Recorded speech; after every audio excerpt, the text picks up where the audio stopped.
এখন শুনবেন সংবাদ শিরোনাম। টঙ্গীর মিলগেট এলাকায় তুলার গোডাউনে ভয়াবহ আগুন, প্রায় 2.5 ঘন্টা চেষ্টায় নিয়ন্ত্রণে আনে ফায়ার সার্ভিস। নাটোর 1 আসনে বিএনপির মনোনয়ন নিয়ে সাবেক ক্রীড়া প্রতিমন্ত্রী পটলের ছেলে মেয়ের মাঝে বিরোধ, পাল্টাপাল্টি অভিযোগ সমর্থকদের। খেয়াঘাটের অতিরিক্ত ভাড়া আদায়ের জেরে নরসিংদীতে মাইকে ঘোষণা দিয়ে সংঘর্ষে জড়ালো বিবাদমান দুপক্ষ, টেটাবিদ্ধ হয়ে 15 জন আহত।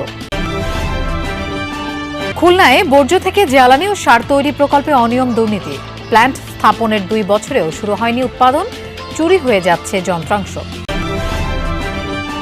জামালপুরে ব্রহ্মপুত্র খননের উদ্যোগ নিয়েছে বিআইডব্লিউটিএ, ড্রেজিং শুরু হলে ভাঙন তীব্র হওয়ার শঙ্কা স্থানীয়দের। আসসালামু আলাইকুম। এতক্ষণ দেখছিলেন সংবাদ শিরোনাম, এখন দেখবেন বিস্তারিত।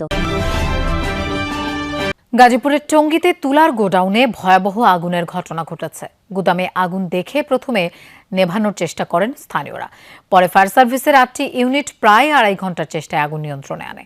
কাছাকাছি পানির ব্যবস্থা না থাকায় ভোগান্তিতে পড়তে হয় তাদের। এ ঘটনায় কোনো হতাহতের ঘটনা ঘটেনি। ঘন ধোঁয়ায় আচ্ছন্ন টঙ্গীর মিলগেট এলাকা। টিনশেড তুলার গুদামে হঠাৎ আগুনে আতঙ্ক ছড়িয়ে পড়ে চারদিকে। ভীতি ছড়ায় পাশের ভবনে থাকা গার্মেন্টস কর্মীদের মাঝেও, পরে নিরাপদে সরিয়ে নেওয়া হয় তাদের। মিলগেট কোঅপারেটিভ সোসাইটি মার্কেটে ঘটে অগ্নিকাণ্ডের ঘটনা। স্থানীয়রা জানায়, গুদামে আগুন দেখে প্রথমে নেভানোর চেষ্টা করেন তারা, পরে টঙ্গী সহ আশপাশের ফায়ার সার্ভিসের 8টি ইউনিট ঘটনাস্থলে পৌঁছে আগুন নিয়ন্ত্রণে কাজ শুরু করে। কাছাকাছি পানির ব্যবস্থা না থাকায় ভোগান্তিতে পড়তে হয় তাদের। খবর পেয়ে সিটি কর্পোরেশনের কয়েকটি পানির গাড়ি ফায়ার সার্ভিসকে সহায়তা করে। প্রায় 2.5 ঘন্টার চেষ্টায় নিয়ন্ত্রণে আসে আগুন। রাস্তার দুই পাশে ট্রাকগুলোর কারণে ফায়ার সার্ভিস জামে পড়ে যায়, এই কারণে আপনার মূলত দেরি হয়। কর্তৃপক্ষের প্রতি আহ্বান জানাবো, ভবিষ্যতে যাতে এই ধরনের ঘটনা না ঘটে, ফায়ার সার্ভিস আসা যাওয়া যে সুবিধাগুলি করে দেওয়ার জন্য।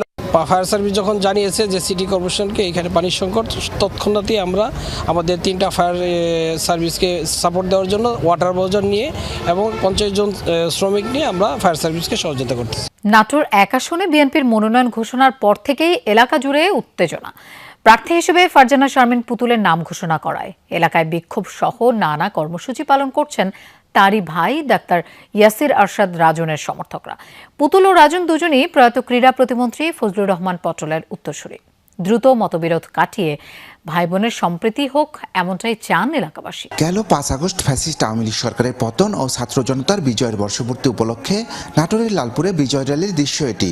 আপন ভাই বোন রাজন পুতুলের উপস্থিতিতে তাদের সমর্থকরা একসাথে কর্মসূচি পালন করায় স্থানীয় রাজনীতিতে তৈরি হয় এক ভিন্ন আমেজ। তবে সেই চিত্র পাল্টে যেতে সময় লাগেনি। 3 নভেম্বর নাটোর 1 আসনে বিএনপি প্রার্থী হিসেবে ফারজানা শারমিন পুতুলের নাম ঘোষণার পর থেকেই এলাকায় শুরু হয় উত্তেজনা। পুতুলের মনোনয়ন বাতিলের দাবি নিয়ে মহাসড়কে আগুন বিক্ষোভ সমাবেশ করছে তারই ভাই ডাক্তার ইয়াসির আরশাদ রাজনের সমর্থকরা। আমরা আশা করছিলাম যে রাজনকেই মনোনয়ন দেবে, কিন্তু কেন্দ্রীয় কমিটি আমাদেরকে হতাশ করেছে। পটল ভাইয়ের পরের জেনারেশন রাজন চাচা ধানের শীষের কান্ডারি লালপুর বাগাতে বেড়া, এই স্বপ্নটাই আমরা ধারণ করে আসছি। নরসিংদীতে খেয়াঘাটে অতিরিক্ত ভাড়া আদায়ের জেরে এবার মাইকে ঘোষণা দিয়ে সংঘর্ষে জড়ালো বিবাদমান দুপক্ষ। এতে টেটাবিদ্ধ সহ 15 জন আহত হয়েছেন।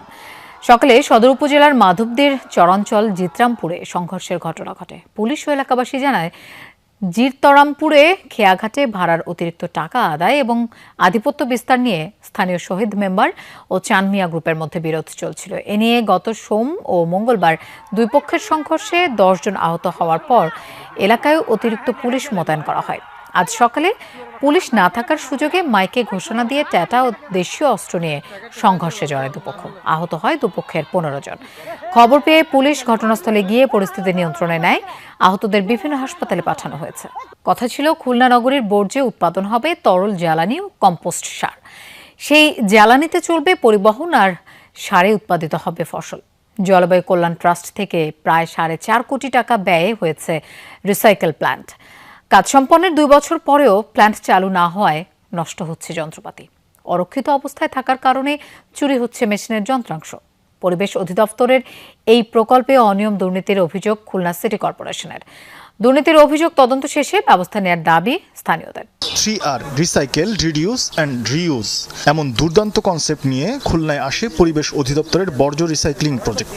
বর্জ্য থেকে সার ও জ্বালানি তেল উৎপাদনের কথা থাকলেও 2 বছর অবহেলায় পড়ে থাকায় এই প্রকল্পের বেশিরভাগ মেশিনই পরিণত হচ্ছে ইলেকট্রিক বর্জ্যে। খুলনা সিটি কর্পোরেশন কেসিসির বর্জ্য জমা হওয়ার কথা শহর থেকে প্রায় 8 কিলোমিটার দূরে বটিয়াঘাটের মাথাভাঙ্গা নামক স্থানে।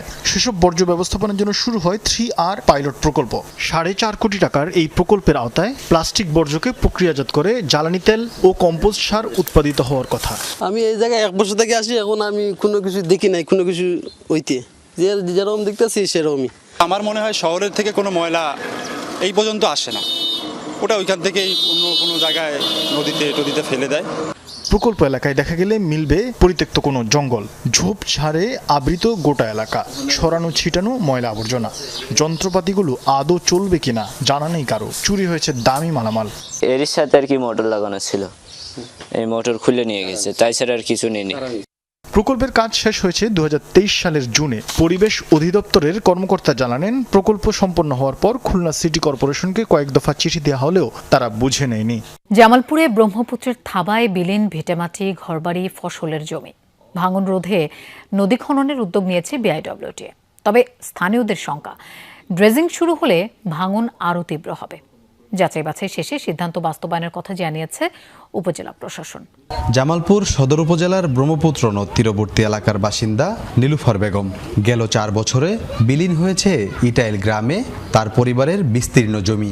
শেষ বয়সে আশ্রয় এখন সড়কের পাশে, তবে এখানেও চোখ রাঙাচ্ছে খরস্রোতা এই নদ।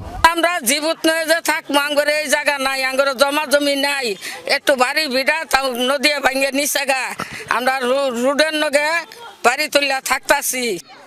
একই অবস্থা গ্রামের 5 শতাধিক মানুষের। এরই মধ্যে নদের উত্তর তীরে 40 বিঘার বেশি ফসলি জমি বিলীন হয়েছে, ঘর বাড়ি হারিয়েছে অর্ধশত পরিবার। দক্ষিণেও হুমকিতে নুরুন্দি পিয়ারপুর আঞ্চলিক সড়ক। মাটি বিক্রি করাতে আঙ্গুরে যাই 2-4 কাটা সম্পদ আছে নিয়ে ভাঙিয়ে নিতে আছে। ঘরের মধ্যে থাকি, আমরা কি করে চলবো? আমার কাছে অনুরোধ, আমরা প্রশাসনের কাছে বিচার চাই। ভাঙন রোধে ব্রহ্মপুত্রের ইটাইল অংশে নদ খননের উদ্যোগ নিয়েছে বাংলাদেশ অভ্যন্তরীণ নৌ পরিবহন কর্তৃপক্ষ। বালু মজুত রাখতে নির্ধারণ করা হয়েছে ফসলি জমি। তবে স্থানীয়দের শঙ্কা, ড্রেজিং শুরু হলে আরও বাড়তে পারে ভাঙনের তীব্রতা। খনন বন্ধে বিভিন্ন দফতরে আবেদনের পাশাপাশি করেছেন মানববন্ধন কর্মসূচিও। এই ডেজারের বালু যেভাবে টানবে, ওইভাবে টানলে দেখা যাবে 2 বছরের মধ্যে আমাদের বাড়ি ঘর এবং বসত বাড়ি সবকিছু নিলাম চলে যাবো। গেলে দূর দূর করে কুকুরের মতন তারাই দে, কোনো বিচার পাই না, কোনো কিচ্ছু না। কয় তুমি হরে যাও, তুমি বাড়ি বিড়া দিয়ে কি করবা? আমার দোকানের সামনে মহতার কাপড় দেখাই নিয়ে যা, যে ডেজারে ঘুরে যাবো হেরে মার্ডার করে এলাম। তবে এসব অভিযোগ অস্বীকার করেছেন স্থানীয় বালুমহল তৈরির জমিদাতা ও বিএনপি নেতা। কারো ব্যক্তিগত স্বার্থে উদ্ঘাটনের লক্ষ্যে আমার মানিজ্যত নষ্ট করার জন্য কিছু প্রযুক্তি মহল উঠে পড়ে লেগেছে, তার জন্য এই কাজগুলো করতেছে।